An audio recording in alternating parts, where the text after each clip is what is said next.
Today, I'm going to put 400 watts of solar on top of my Toyota Sienna minivan.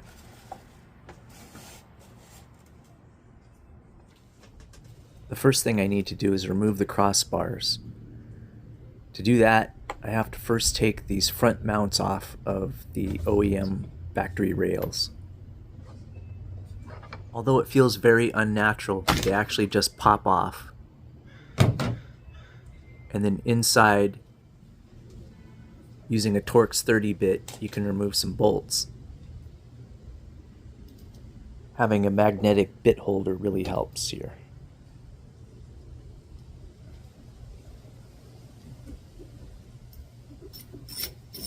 Which I don't.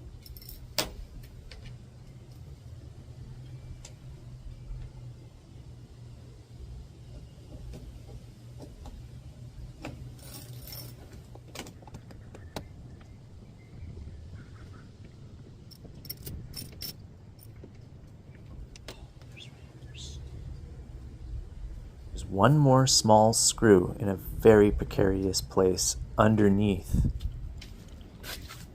the part that overhangs to connect to the actual rail. It's in a very difficult spot to get to. None of my ratchets will fit. I can just get a Phillips bit in there and then use a wrench to turn it. And once I get it out far enough, I can use a pair of pliers to get it out the rest of the way. I'm sure there's a better way, but there's literally no space to get that thing out.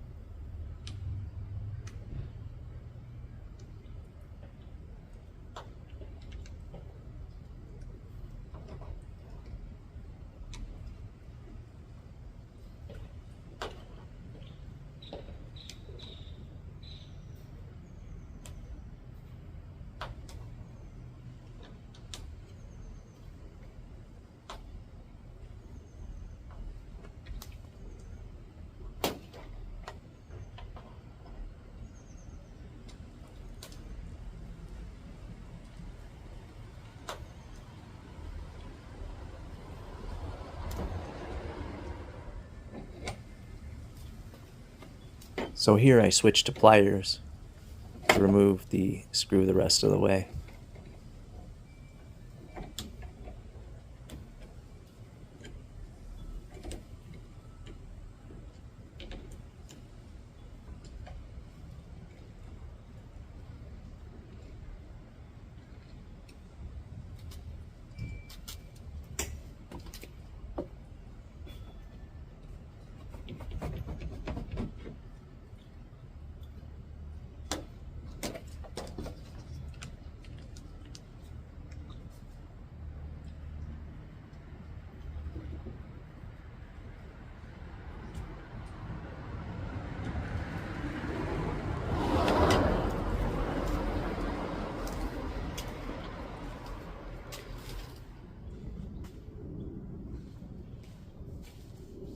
So what I decided to do was mount these L-shaped rails that I bought at Home Depot onto the factory rails, and then mount the solar panels to the L brackets. So I had to figure out exactly which size bolts I could use in the channels of the OEM rack rails.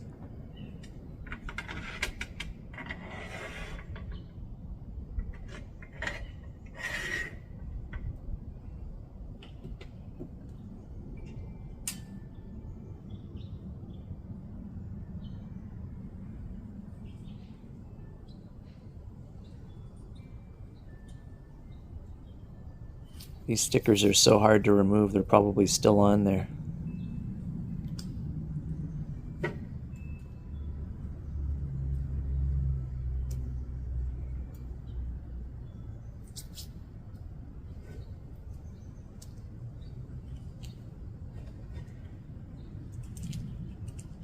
Ah, yes, the sticker I can't let go of.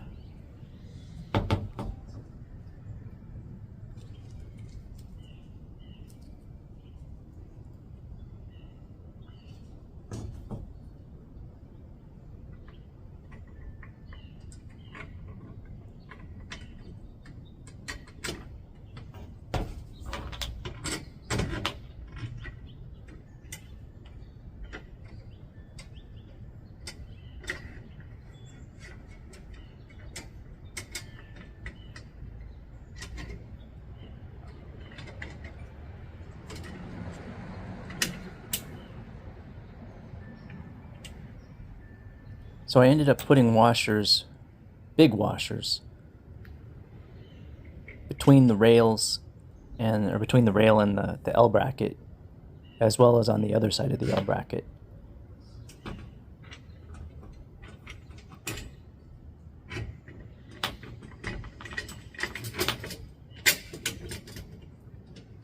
I don't know if it's true of all minivans, but the 2006 Toyota Sienna has a curved roof from front to back.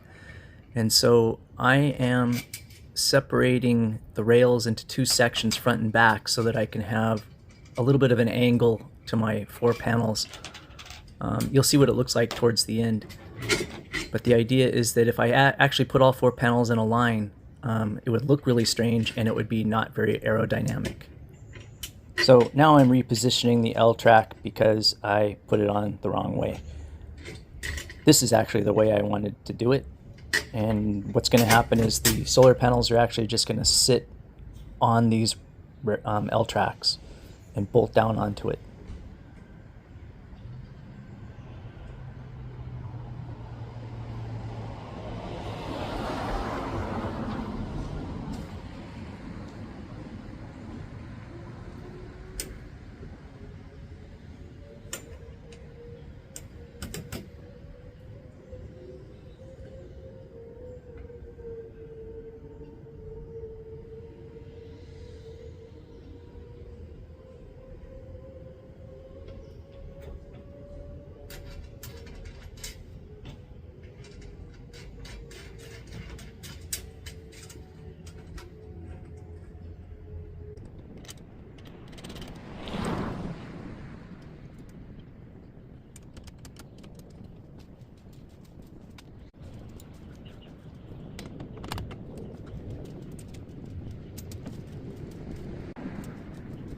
So now I am putting the nuts on. It's amazing how far you can get when you know something's not quite right, but you're just not sure what it is, so you keep going. And I go, look, wait, tight, beautiful. Doesn't that look good? That's perfect. Let's tighten it up. Yes, it's nice. Let me measure.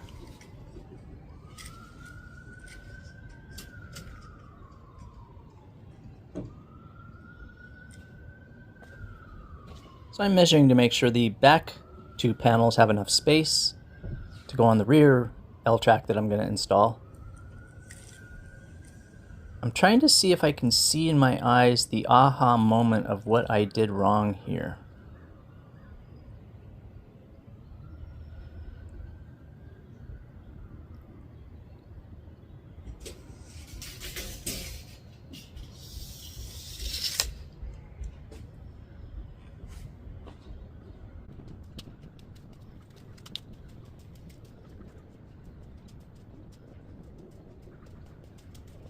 Well, I'm not exactly sure where it was, but I know I figured it out somewhere in here because now I'm realizing I didn't put the bolts in for the rear rail and there's no way to get the bolts over there with this L track in the way. So I actually have to remove the L track and slide these bolts all the way down to be the rear bolts and then add 2 more bolts to be the front bolts. I'm pretty sure I got this right on the other side because I didn't make the same mistake twice. Oh, maybe I still haven't figured it out. No, I have. I'm going, can I share the bolt? So I thought maybe I could share one of the bolts here, but that really doesn't work. Ended up being a much smarter design to just have both L tracks be completely separate and bolted with 2 bolts each separately.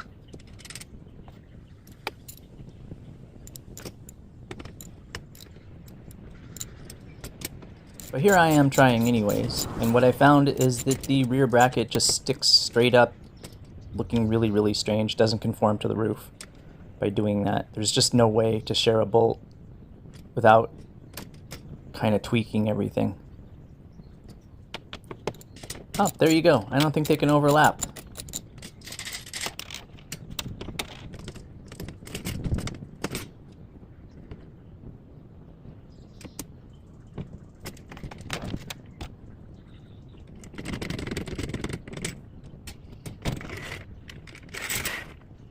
At last, I realized that I need bolts for all sections. So I need 4 bolts.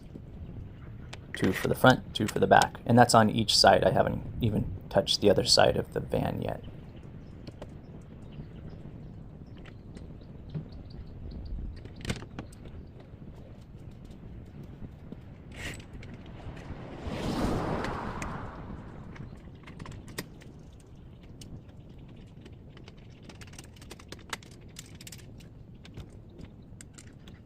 I'm sorry this looks like it's taking so long, but this is actually in fast motion. You should have seen, oh, you should have seen how long this took at normal speed.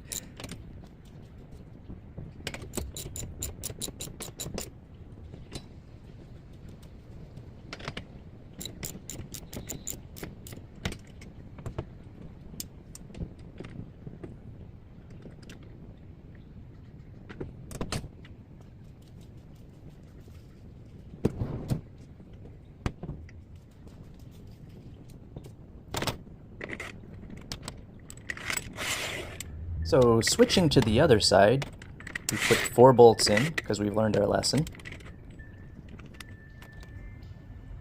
So after putting the rear L-track on, I decided it'd be a good idea to just test fit one of the panels and see how it's going to work.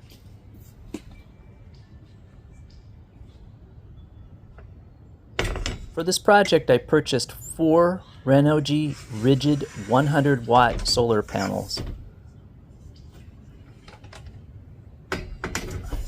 I did this because of some of the electrical characteristics of my battery system. It just works out. I actually bought a 400-watt giant panel first, and it turned out it didn't put out the voltage needed for my battery system. And so I wasn't able to actually use all the power off the panel. So with these 4 100-watt panels, I can wire them either in parallel or series, which gives me a lot of flexibility. It is messier, but they're a lot lighter. So if you're trying to put them up yourself, the 400-watt, there's no way I could have put that up myself. These 100 watts are really easy. So now I'm trying the second of the rear 2 panels, just to see that they fit side by side. I'm going to actually run all the wires on the one side. I'm going to put them on the driver's side. They could be on either side. It doesn't really matter. It just happens that I feed my cable into my van on the driver's side in the back. So it makes sense to have all my cables on that side.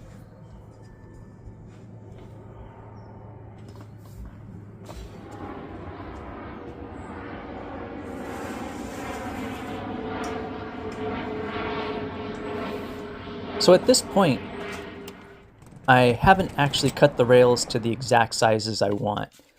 I want the back to be pretty much flush with the back of the panels, and I'm probably going to leave a little bit sticking out in the front of the van, and that's if someday I wish to put a cowling on there. I haven't, even to this day, I still haven't. I'm using a saber saw with a metal blade here, and I didn't install the blade correctly, and it just popped out. So please be very careful with power tools. You should wear goggles when you're using pretty much most power tools, especially things that have blades that can fly.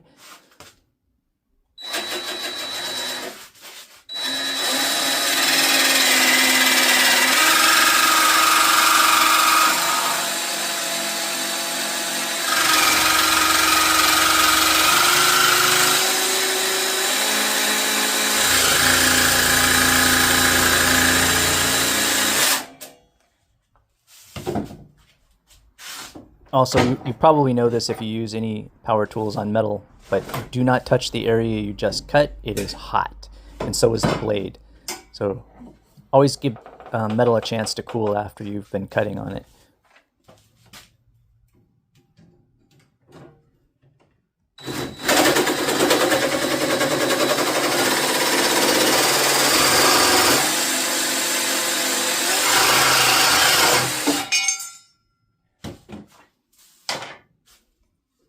So cutting metal also leaves very sharp edges, so I take a rasp, a metal file, and I'm just cutting down any of the sharp edges.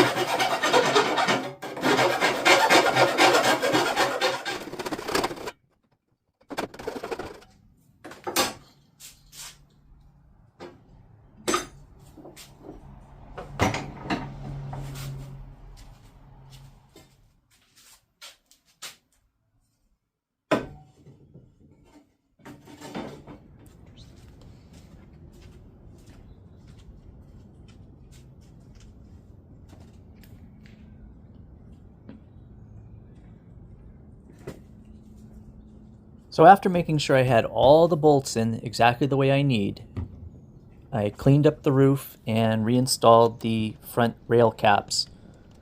The ones I did at the beginning with the Torx and the really difficult to reach screw. Basically just do everything I did to remove it, but in reverse. It's a good opportunity to clean underneath the rail caps. It's really disgusting under there, especially on mine. So now it's time for the final L-track mounting. I have it the right way positioned this time.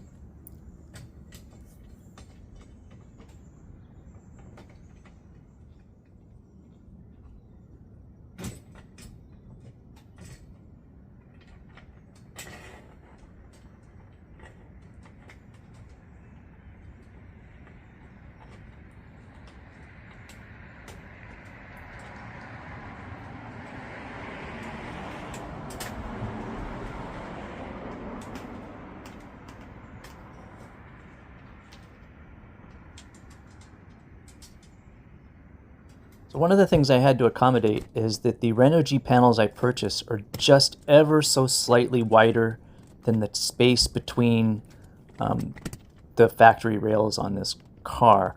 So because of that, the L-track has to basically rise, it has to be proud just slightly of the actual factory rails. So it's just slightly higher, and that way the Renogy panel can sit on those L-tracks and not hit the factory rails. One of the things I've noticed is that Toyota in later generations has moved the factory rails closer together. So it's become narrower. So if you have a Gen 3 or later Toyota Sienna, you'll find that your factory rails are actually closer together than mine are, in which case you may need to figure out some other way of mounting Renogy panels, or there may be some other panels. It could be you'll have to find a way to attach them by drilling some additional holes in the panels and having them slightly overhang the rails.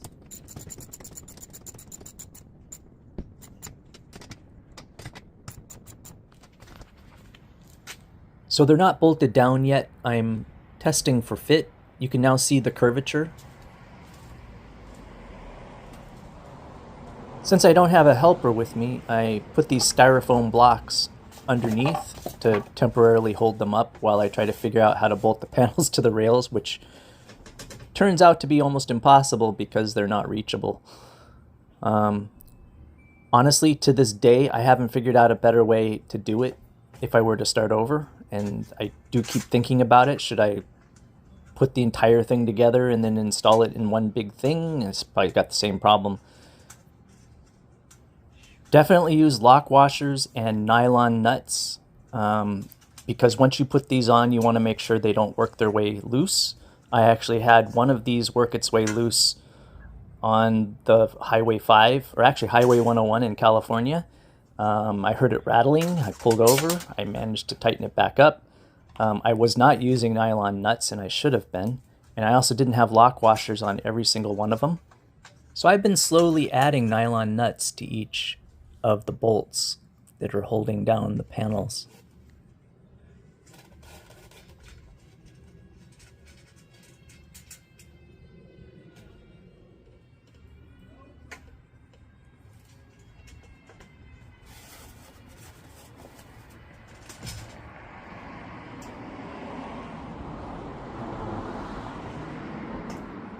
The way I installed the bolts was from inside the panel, dropping down through the hole in the frame of the panel and then through the L bracket, and then installing the nut on the bottom side of the L bracket. It's very difficult to get your fingers in there. I, in some cases, ended up using a washer taped to a nut so that I could put it on with my fingertips. It was very difficult. So I didn't think things through about the piece of styrofoam, but luckily it is styrofoam, so that's breakable.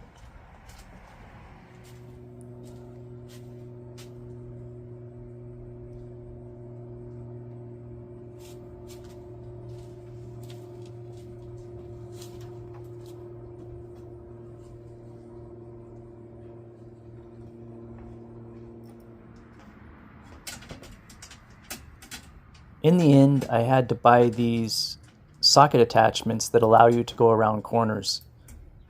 They're difficult to use, and there's still not a lot of space, but if you look, you can kind of see there's various attachments. I'm using an extension plus a bendable socket extension on the end. I was able to get them tight. It took a lot of effort, and I actually carried this socket set around with me in case anything becomes loose when I'm driving. And here is how I routed my cable. I routed it down through the taillight. You really should have a drip loop someplace. Maybe I have a drip loop inside of the taillight. I'm not 100% sure I remember. Finally, this is how I wired my 4 100-watt panels. They're in series. Connect the negative to the positive of each panel, except for the ones on the two ends. And from those, you run a positive from one and then the negative from the other to the battery system. I'm using a Blue Eddy battery, so I'm able to just run this directly in.